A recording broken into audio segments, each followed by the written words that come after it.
ಆತ್ಮೀಯ H16 news ಅರ್ಥಾತ್ ಥೇ ಸೀತಾರಾಮ್ ನ್ಯೂಸದ ವೀಕ್ಷಕರೇ, ನಾನು ನಿಮ್ಮವ ಎಂ ಆಯುಧ ಮಲ್ಲಪ್ಪ ಜೊತೆ ಅವರು. ತಾವು ಈಗ ಸುದ್ದಿಗಳ ಲೋಕಕ್ಕೆ ಎಂಟ್ರಿ ಹೊಡಿತಾ ಇದ್ದೀರಿ. ಈ ಸುದ್ದಿಗಳನ್ನು ಪ್ರತಿಯೊಂದು ನೋಡೋ ಜೊತೆಗೆ ನಿಮ್ಮ ಅಭಿಪ್ರಾಯಗಳನ್ನು ಹಚ್ತಾ ಇರಿ. ಯಾಕಂದರೆ ಈ ಸುದ್ದಿಗಳು ನಿಮಗಾಗಿ, ನಿಮ್ಮ ಬದುಕಿಗಾಗಿ, ನಿಮ್ಮ ವೈಚಾರಿಕೆಗಾಗಿ, ನಿಮ್ಮ ತಿಳುವಳಿಕೆಗಾಗಿಯೂ ನಿಮಗೂ ಗೊತ್ತು. ಜೊತೆಗೆ ನಮಗೂ ನಿಮ್ಮೊಂದಿಗೆ ಇದೊಂದು ಮಾತಾಡುವಂಥ ಜೊತೆಗೆ ಸುದ್ದಿಗಳನ್ನು ಬಿಡುವಂಥ ಕೆಲಸ. ಈ ಕೆಲಸದಲ್ಲಿ ನಾವು ನಿಮ್ಮೊಂದಿಗಿದ್ದೀವಿ ಅಂತ ಹೇಳ್ತಾ ನೋಡ್ತಾ ಇರಿ ಸುದ್ದಿಗಳನ್ನು. ऐसे ही जल संसाधनों का समुचित संचय करने वाले समुदाय जल संकट से हमेशा बचे रहेंगे. देवियों और स्वजनों, केंद्र और राज्य सरकार, जिला प्रशासन, ग्राम पंचायत तथा नगर निकाय के स्तर पर जल संरक्षण एवं प्रबंधन को निरंतर प्राथमिकता देने की आवश्यकता है. अनेक शिक्षण संस्थान, नागरिकों के समूह तथा गैर सरकारी संस्थानों भी ये दिशा में योगदान दे रहे हैं. मैं उनको बहुत बहुत धन्यवाद देना चाहती हूँ. किसानों और उद्यमियों को कम से कम पानी का उपयोग करके अधिक से अधिक उत्पादन के नए तरीका अपनाने चाहिए. उत्साह के साथ व्यक्तिगत योगदान देने वाले प्रबुद्ध नागरिकों भी वाटर प्रॉस्पेरिटी वैल्यू चेन के महत्वपूर्ण स्टेक होल्डर हैं. व्यक्ति, परिवार, समाज तथा सरकार, इन सब की भागीदारी से ही सक्षम जल प्रबंधन संभव है. जल का उपयोग करते समय सबको ये ध्यान रखना चाहिए कि हम अत्यंत मूल्यवान संपत्ति का उपयोग कर रहे हैं. जनजातीय समुदाय के लोग जल सहित प्रकृति के सभी संसाधनों का बहुत सम्मान के साथ उपयोग करते हैं.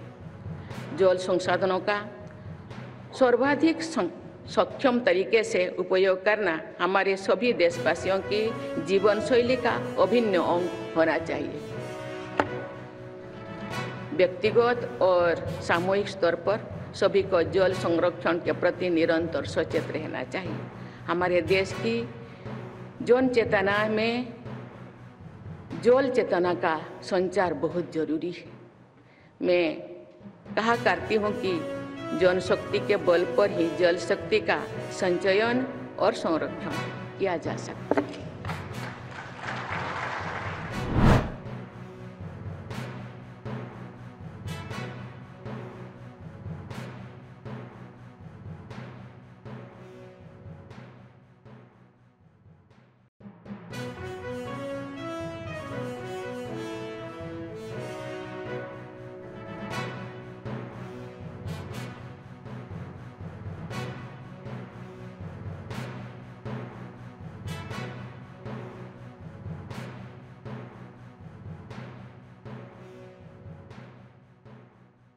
We must never forget that the SCO was founded to combat the three evils of terrorism, separatism, and extremism.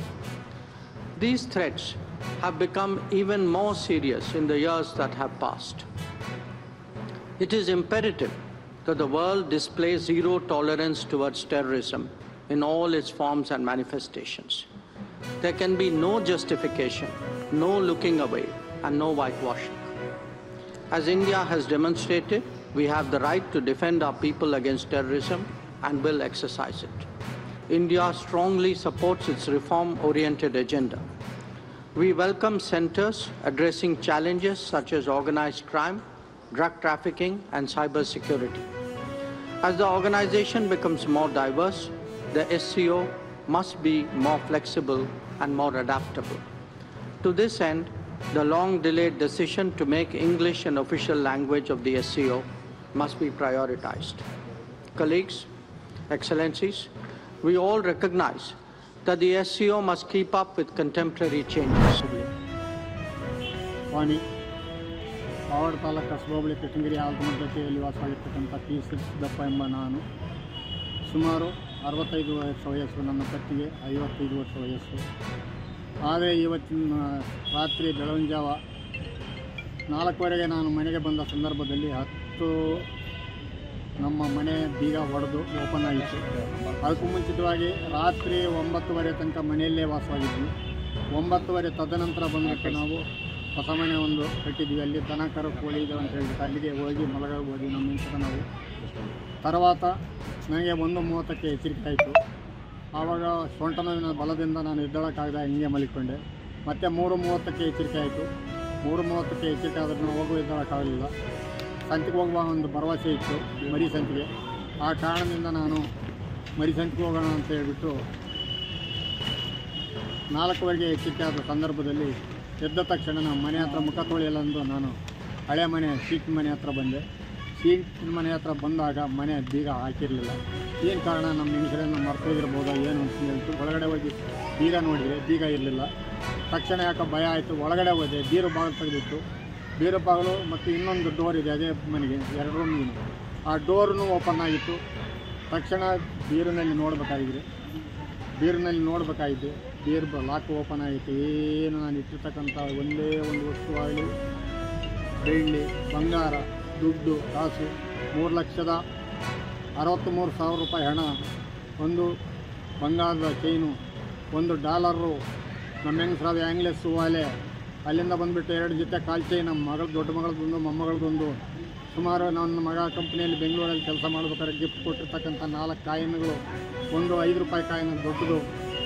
ಇಷ್ಟೊಂದು ಇನ್ನು ಚಿಕ್ಕ ಪುಟ್ಟ ಬಂಗಾರದ ಒಂದು ಅರ್ಧ ಗ್ರಾಮ್ನಷ್ಟು ಚಿಕ್ಕ ಪುಟ್ಟ, ಅದು ಏನು ಬಿಟ್ಟಿಲ್ಲ. ತದನಂತರ $5 ಕಾಯಿನ್ನು, ಬಂಗಾರದಂಥ ಕಾಯಿನ್ಗಳು $5 ಬರ್ತಾವಲ್ಲ, ಅವು ಸುಮಾರು ಒಂದು 700ರಿಂದ 800 ರೂಪಾಯಿವರೆಗೂ ಅವನ್ನು ಒಂದು ಚೀಲದಲ್ಲಿ ಕಟ್ಟಿದ್ದೆ. ಅವನ್ನ ಬಿಟ್ಟಿಲ್ಲ. ಬಾಕ್ಸ್ ಪರ್ಸ್ ಎಲ್ಲ ಎತ್ತಿ ಕಳವೆ ಮಾಡ್ಕೊಂಡು ಹೋಗಿದ್ದಾರೆ ಸ್ವಾಮಿ. ನನಗೆ ಭಾಳ ಆಘಾತವಾಗ್ತಿದೆ. ಪಾವಡ ಪೊಲೀಸ್ ಸ್ಟೇಷನಲ್ಲಿ ಬಂದು ಕಂಪ್ಲೇಂಟ್ ಕೊಟ್ಟರು. ಅದಕ್ಕೆ ನನಗೆ FIR ಹಾಕಿ ಇದನ್ನು ನನ್ನ ಕೈಗೆ ಕೊಟ್ಟಿದ್ದಾರೆ ಪೊಲೀಸ್ನವರು. ನಿಮ್ಮ ಒಡವೆ ಎಲ್ಲಿ ಹೋಗಲ್ಲ ಹುಡುಕಿ ಕೊಡ್ತೀವಿ ಅಂತ ಹೇಳಿದ್ದಾರೆ. ಅದು ಏನು ಮಾಡ್ತಾರೋ ಗೊತ್ತಿಲ್ಲ. ನನಗೆ ಭಾರಿ ಆಘಾತವಾಗ್ತಿತ್ತು ಸ್ವಾಮಿ. 65 ವರ್ಷ ನನಗೆ ಈಗಿದ್ದ ಜ್ಞಾನ ಮರುಜ್ಞಾನ ಈಗಲೇ ಇರೋದಿಲ್ಲ. ಆ ಥರ ಪರಿಸ್ಥಿತಿ. ನನಗೆ ಸೊಂಟ ನೋವು, ಕೈಕಾಲು ನೋವು. ತಮಗೆ ಧನ್ಯವಾದಗಳು. ಏನು ಮಾಡ್ತಾರೋ ಏನಿಲ್ಲ ನಾನು ನೋಡಿ ನನಗೆ ಕೊಡಿಸ್ಬಿಡಿ, ಪತ್ತೆ ಮಾಡಿ. ನಮ್ಮ ರಾಜಣ್ಣನವರು ಮತ್ತು ಸಿದ್ದರಾಮಯ್ಯನವರು ನಮ್ಮ ಅಗ್ರಮಾನ್ಯ ನಾಯಕರುಗಳು. ಅವರಿಗೆ ರಾಜಕೀಯವಾಗಿ ಹಿನ್ನಡೆ ಆಗೋಂಥ ಪರಿಸ್ಥಿತಿ ಬಂದಾಗ ಯಾವುದೇ ಕಾರಣಕ್ಕೂ ನಾವು ಯಾರು ಅದನ್ನು ಸಹಿಸೋದಾಗಲಿ ಒಪ್ಕೊಳ್ಳೋದಾಗಲಿ ಪ್ರಶ್ನೆ ಉದ್ಭವಿಸೋದೇ ಇಲ್ಲ. ರಾಜಣ್ಣವ್ರನ್ನಾಗಲಿ ಸಿದ್ದರಾಮಯ್ಯನವ್ರನ್ನಾಗಲಿ ಆಲ್ಟರ್ನೇಟ್ ಮಾಡಿ ಬೇರೆ ನಾಯಕರನ್ನ ಆ ಸ್ಥಾನಕ್ಕೆ ಮತ್ತು ಆ ಮಟ್ಟದ ನಾಯಕತ್ವನ ಸೃಷ್ಟಿ ಮಾಡೋ ಸ್ಥಿತಿಲಿ ನಾವು ಇಲ್ಲ ನಮ್ಮ ಸಮುದಾಯಗಳು. ಹಾಗಾಗಿ ಅವರು ಪ್ರಶ್ನಾತೀತ ನಮ್ಮ ಸಮುದಾಯಗಳ ನಾಯಕರು. ಅವರಿಗೆ ರಾಜಕೀಯವಾಗಿ ಹಿನ್ನಡೆ ಆಗುತ್ತೆ ಅಂದಾಗ ನಾವು ಸಹಿಸಲ್ಲ. ನಾವು ಅವ್ರ ಪರವಾಗಿ ಅವ್ರಿಗೆ ಶಕ್ತಿ ತುಂಬ ಅಂತ ಕೆಲಸ ಮಾಡ್ತೀವಿ. ಮತ್ತು ರಾಜಣ್ಣ ಅವ್ರನ್ನ ಶಕ್ತಿ ತುಂಬಕ್ಕೆ ಯಾವ ಹಂತದ ಬೇಕಾದ್ರೂ ಹೋರಾಟನ ಈ ಜಿಲ್ಲೆನಲ್ಲಿ ನಾವು ರೂಪಿಸ್ತೀವಿ. ಮತ್ತು ಕಾಂಗ್ರೆಸ್ ಪಕ್ಷ ಏನಾದರೂ ಅವರನ್ನು ಕಡೆಗಣಿಸೋದು ತಾತ್ಸಾರ ಮಾಡಿದರೆ ಪಕ್ಷಕ್ಕೆ ಈ ಜಿಲ್ಲೆಯಲ್ಲಿ ಭಾರಿ ಹೊಡೆತ ಬೀಳುತ್ತೆ ಅಂತೇಳಿ ನಾನು ಹೇಳಲಿಕ್ಕೆ ಇಷ್ಟಪಡ್ತೀನಿ. ಆತ್ಮೀಯರೇ, ಎಲ್ಲ ಸುದ್ದಿಗಳನ್ನು ನೋಡಿದ್ರಲ್ಲ, ಏನು ಅನಿಸ್ತು ನಿಮಗೆ? ಇದರಲ್ಲೇ ನಿಮ್ಗೆ ಲೈಕ್ ಆಗಿರ್ಬೋದು, ಡಿಸ್ಲೈಕು ಆಗಿರ್ಬೋದು, ಕಾಮೆಂಟ್ ಬೇಡಪ್ಪ ಅಂತ ಅನಿಸಿರ್ಬೋದು, ಕಾಮೆಂಟ್ ಮಾಡಬೇಕಪ್ಪ ಅನಿಸಿರ್ಬೋದು, ಶೇರ್ ಮಾಡಬಾರ್ದಪ್ಪ ಅನಿಸಿರ್ಬೋದು, ಅದು ಮಾಡಬೇಕು ಅನಿಸಿರ್ಬೋದು. ಏನಾದರೂ ಆಗಲಿ ಶೇರ್ ಮಾಡ್ತಾಯಿರಿ, ಈ ನ್ಯೂಸ್ಗಳನ್ನ ಹಂಚ್ತಾ ಇರಿ, ಜೊತೆಗೆ ಇದಕ್ಕೆ ಸಬ್ಸ್ಕ್ರೈಬ್ ಆಗ್ತಾಯಿರಿ ಅಂತ ಹೇಳ್ತಾ H60 ನ್ಯೂಸ್ ಅರ್ಥಾತ್ ಹೇ ಸೀತಾರಾಮ್, ಇದು ಸತ್ಯದ ಕೈಗೆ ನಡಿ. ವಂದನೆಗಳು.